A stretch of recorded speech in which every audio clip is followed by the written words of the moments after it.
Yo, what up? It's Teddy, Caravan Crypto. You already know. And today we are going to get into the simplest Bitcoin explanation that at least I could muster up.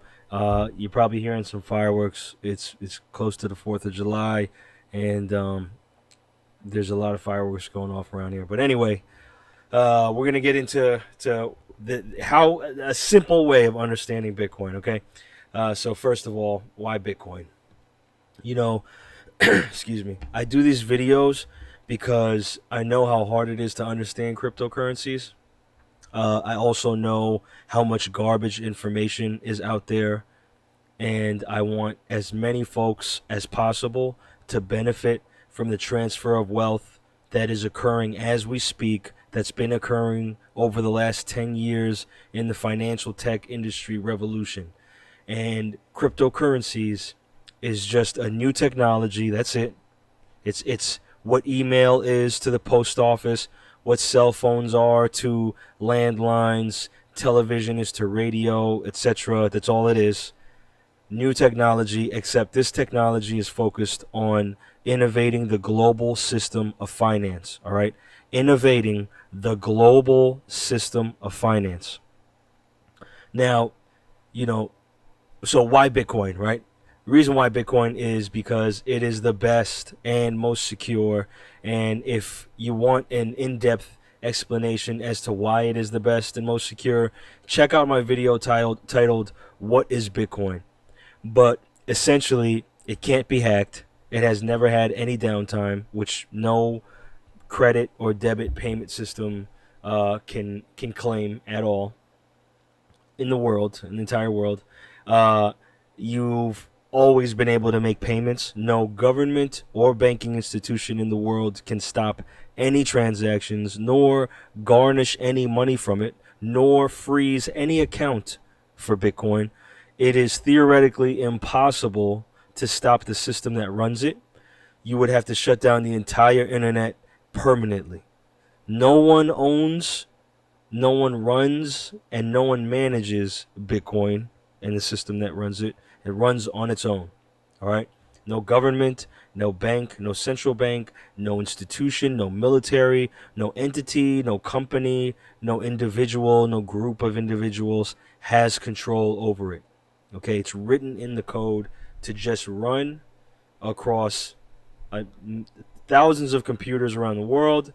Uh, and anybody can help to run this, and that's why it's able to be what's called decentralized, where there's no person that runs it. Okay, and that all of what I just said right there, that is why it's priced at nearly $10,000 per coin, and is considered cheap at that price. All right.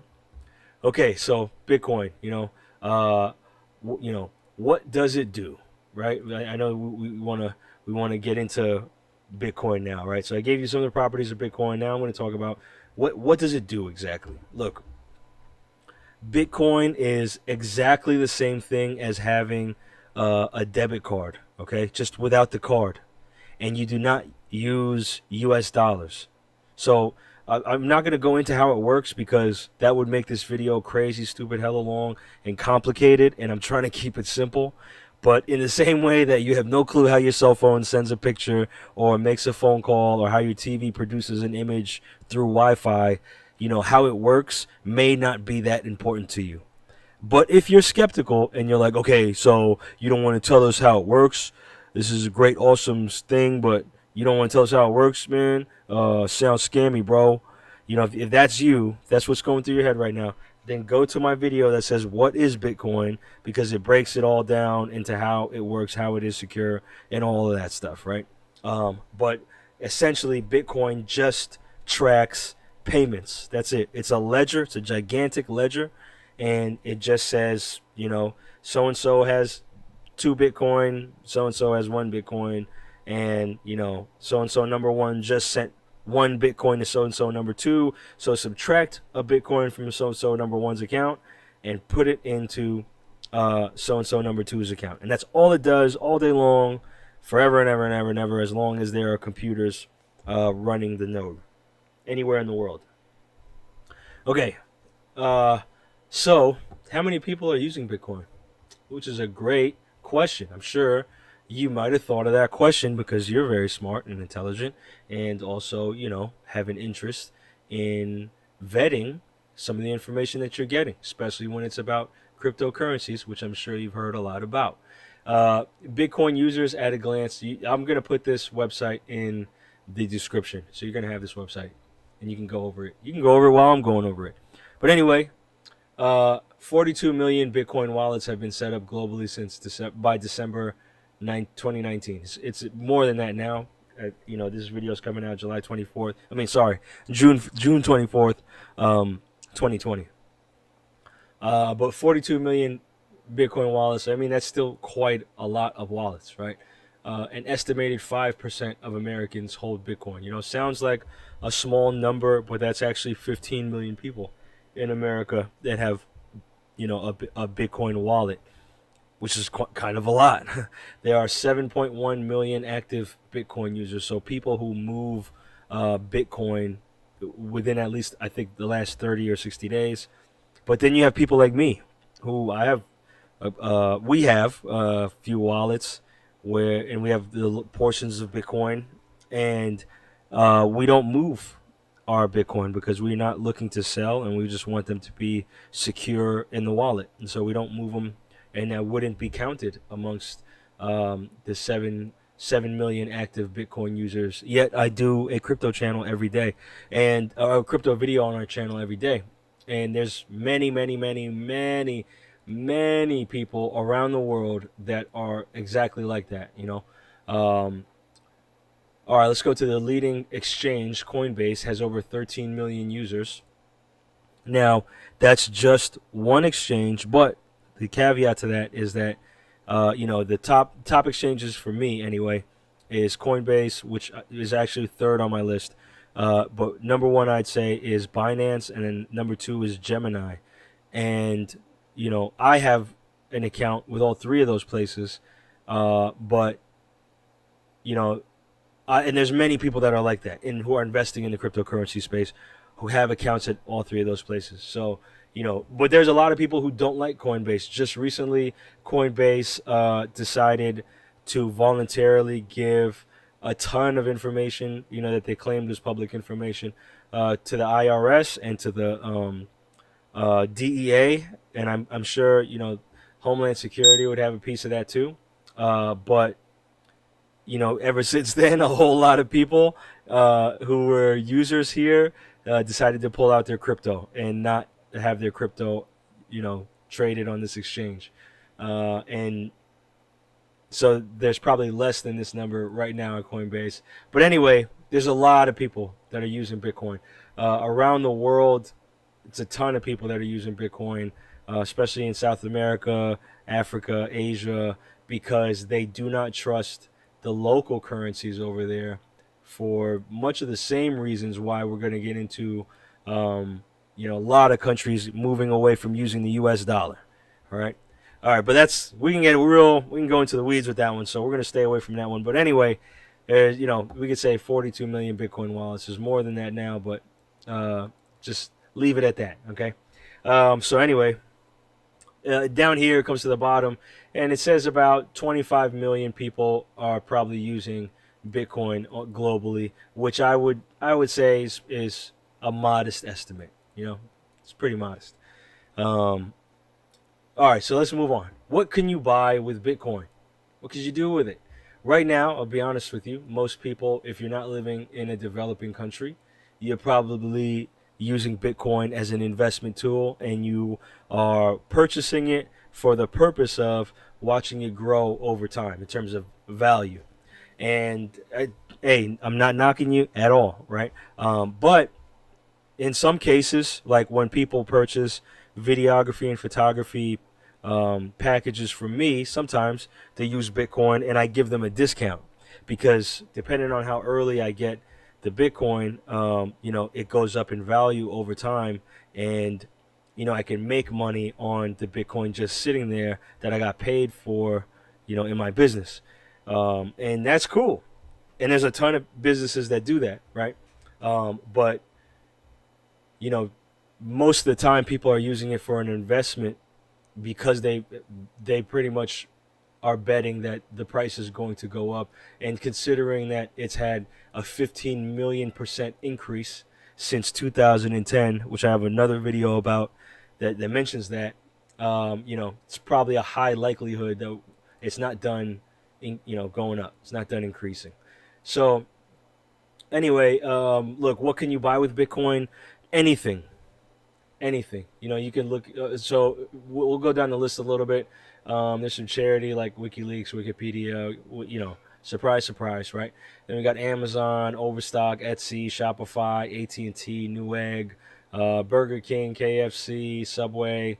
Look, and there's some caveats to some of these, but for the most part, anything you want to buy in the world, you could buy it either directly with Bitcoin, or you can go over here and get you a Bitcoin wallet. I mean, sorry, a Bitcoin debit card. All right. Now, these debit cards are basically like any other debit card. With a regular debit card for your account, you'd put U.S. dollars or whatever currency that you're using in your country. You'd put that money into your account, and now your debit card can make transactions using that money. It's gonna work the same exact way with Bitcoin on these debit cards. And so, if they accept a debit card payment like crypto pay, Visa is the payment processor for that.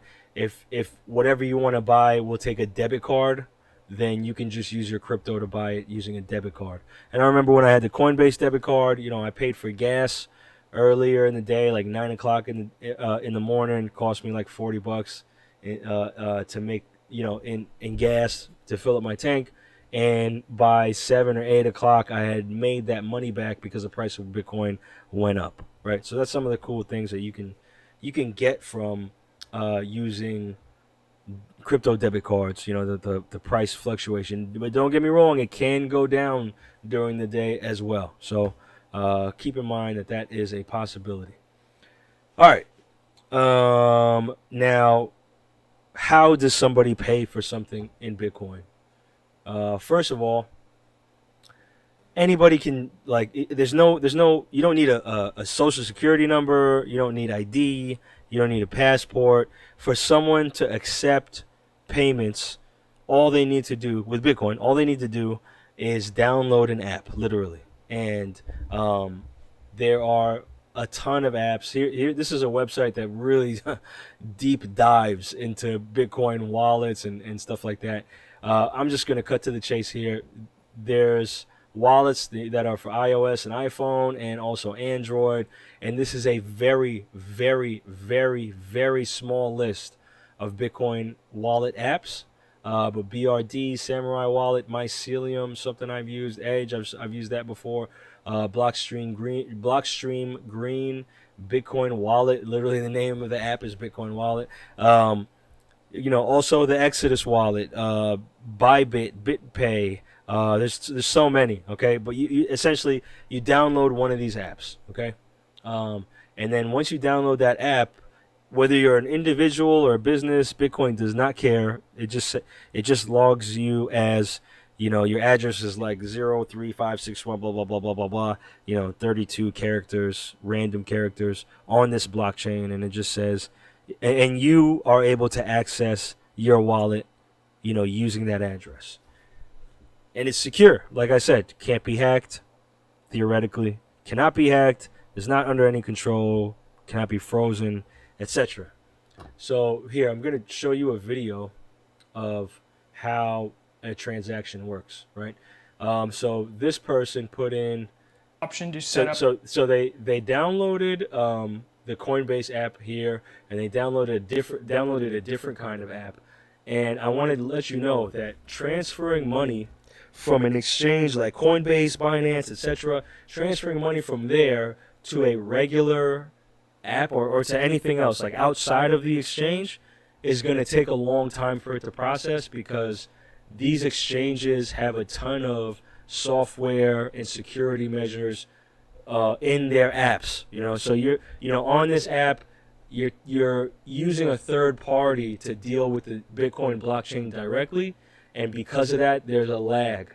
So if you just had a regular wallet that wasn't associated with an exchange, which I really recommend all of you do, once you purchased your Bitcoin from an exchange, if you have a regular wallet app, your transactions will go by much quicker, and they'll move a lot faster. Okay, I mean they'll settle up a lot faster. They'll become what do you call it? You'll get the notification that somebody's sending you, um, Bitcoin if you're receiving it. It comes up like instantly, and then it settles up when the blockchain confirms that the transaction is legit, right? For the purpose of being secure. All right, so here we're gonna play this. I'm gonna kind of narrate. So this person has $52 here in his wallet. I'm gonna try to make this as high res as possible. So he's got $52 here in his wallet. He's got $0 here in his other wallet, right? So you can have two wallets. You can have 20 wallets, 50 wallets, 80 wallets. Doesn't matter. All right, so what he's gonna do now is he's gonna type. He's pulling up his address. So if you can see, this QR code is a picture of your Bitcoin address, and this BC1QV, all this stuff down here is your actual address on the blockchain. So if I put this address into a search bar for the blockchain, it would pull up this wallet, right? But this QR code is a picture form representation of this number here.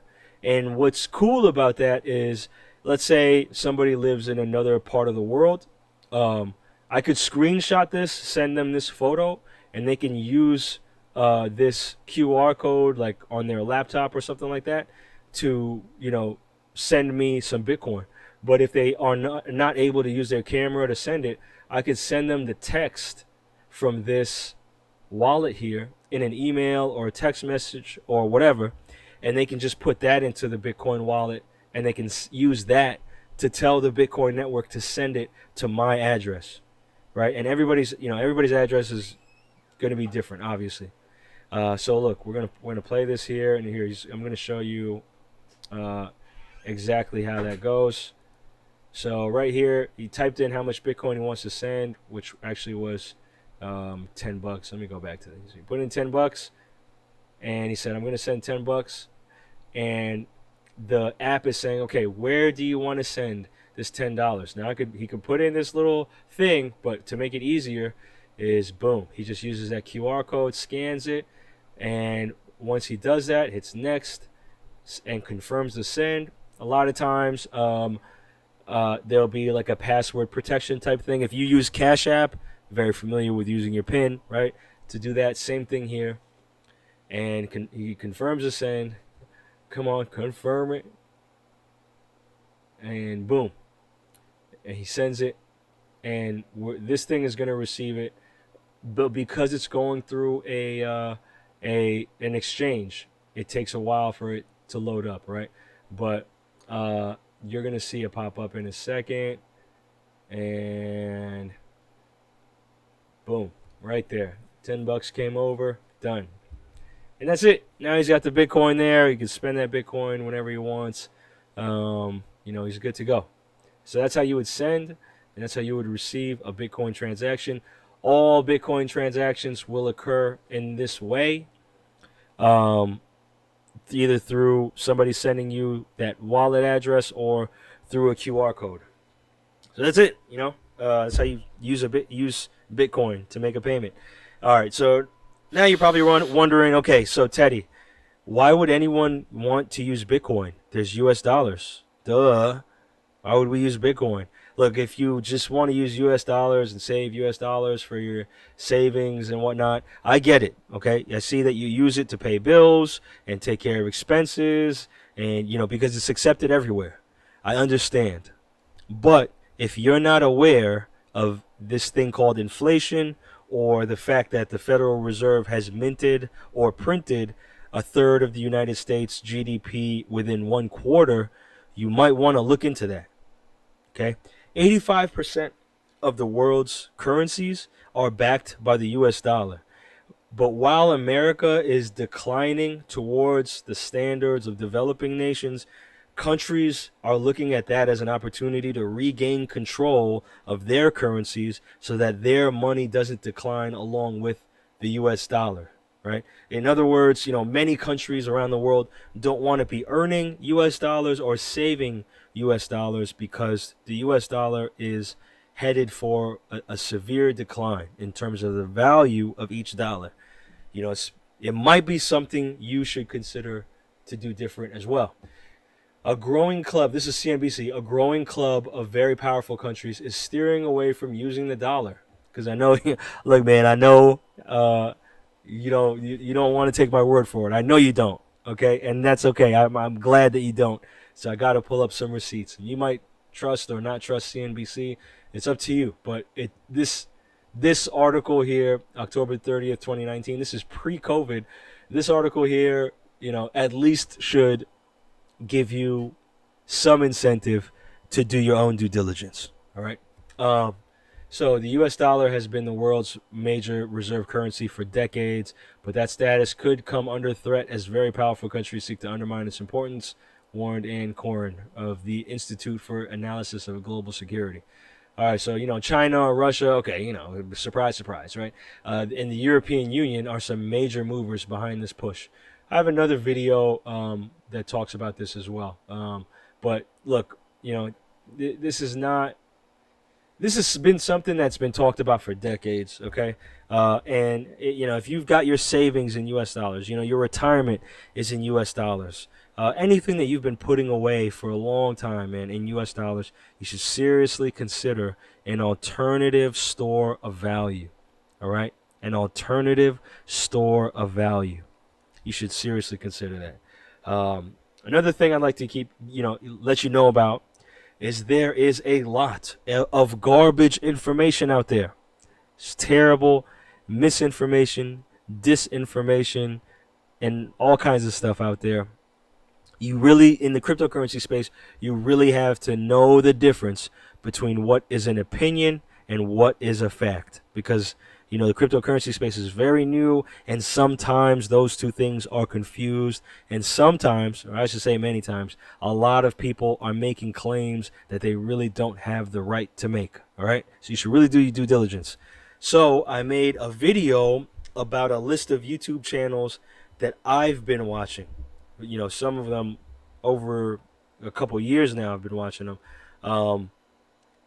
And these are YouTube channels that I trust to deliver credible news, that has had a very good track record over a very long time. And some of it is about, news in the cryptocurrency space. Some of it is news about the financial sector. Some of it is news about programming, in cryptocurrency and coding and whatnot, and the tech software innovation that occurs. Some of it is about the technical analysis of where, the price of Bitcoin is going to go using charts like these and whatnot, to examine how the price movement is going to be. Some of those are that. Some of them talk about, just general market conditions and whatnot. And I explain which ones are for which, in my opinion, right? And it's up to you to decide which ones you want to take a look at. But at least you have some kind of roadmap from someone who has vetted these things, over the past few years. Okay. And it's important for me to get accurate information that's up to date because I have, investments tied up in the cryptocurrency space. And so, it's important for me to get accurate news. And I want to make sure that I'm doing my best to convey where I get my news from so that you can go and vet it for yourself. Okay. But yeah, so the other thing is, before you even put $1 into cryptocurrencies or any investment that you're going to make, do your due diligence. Really take the time to learn about it. Really try to understand it as best as you can. Okay? Do not take the approach that I'm going to let somebody else do my understanding for me. Don't be lazy. Don't be intellectually lazy. Okay? Because No, like if you lose money in this space, if you invest in something and you lose money in it, you can't make an excuse that it's so and so's fault because you trusted them. All right, it's gonna be your fault, purely and utterly your fault. And whether you blame them or you blame yourself, you're still gonna be out of money from that investment or whatever you put in there. Whatever happened is still gonna happen regardless, right? And so at the very least, to do yourself a favor and make sure that you are doing the best job that you can to secure your money, learn it yourself, right? It really is not that complicated when you start breaking it down piece by piece, okay? But the other side of it is, this is just where things are going in the world, right? If you plan on interacting with the world, doing business within the world, working within the world, you're at some point gonna have to confront the technology that exists here. And maybe you don't understand, every node and mining computer and how it works and how Bitcoin is created and all that. Maybe you don't have to understand that, but you have to have a rudimentary understanding about why this is important and what you can do with it. Okay, just like you know why a cell phone is necessary and what you can do with a cell phone and how it impacts your daily life and how you can derive benefit from it. All right. So just keep that in mind. Okay, and really try as best as you can to seek as much information as you can. And a great place to start is the YouTube channels that I mentioned in that video. Okay, it could save you a ton of time, and you could just get good info. You know what I mean? Instead of me bottling the water and giving it to you, I'm bringing you to the well. I'm bringing you to the spring where the water is already there, and you could just fill your own cup with it. All right. So anyway, if once you want to get started, you can go to Gemini.com. You can go to Binance.com, and you can create an account to purchase cryptocurrencies. Here, I'll just show you right here, so that let's go to Binance.us. Sorry, not Binance.com. It would direct you to that anyway. And all you do is you click up here into register. You click right here into register, and once you click that, it's gonna, just like anything else you've ever done, Netflix, whatever. It's just gonna ask you to create an account, and you just follow this until it's done. It's going to ask you for your social security number and whatnot, but all these exchanges, in order to be wired in to be able to accept U.S. banking information, they got to follow what's called KYC laws, or know your customer laws. Every single bank, every single credit card company has to follow these laws. All right, it's not anything new or weird, and these people are, have to oblige with U.S. banking laws in order to accept payments from your bank account for cryptocurrencies. So it's all right. Put your social in, put all that in. It's fine. Okay. Just like anything else that you do, in terms of finance and whatnot. But I would go to one of these places, Gemini or Binance, in order to create an account. And I'll be doing another video on walking you through how to do that. That'll probably be sometime later. But once you're done, you go ahead, you buy your cryptocurrencies, and you store it, secure it, or you leave it on an exchange. It's up to you. I would recommend storing it and securing it, which is easy to do. But once you do that, you'll be doing this. You'll be watching it go up and down and up and down and up and down and up and down for a very long time. Okay, and at some point you'll probably want to sell it. At some point, you may be transacting with it somewhere, which would be awesome, but it was as high as 20,000 per Bitcoin, and it started at 7 cents, and right now it's at 10,000 or 9,195. So seriously consider taking a look at it and giving it some serious thought. I hope that this video is helpful. I know we went long, but I really hope that I just kept it super simple. So yeah, hope all is well. Hope you have a great morning, afternoon, evening, whenever you're listening to this, watching this. But yeah, peace. See you at the next video.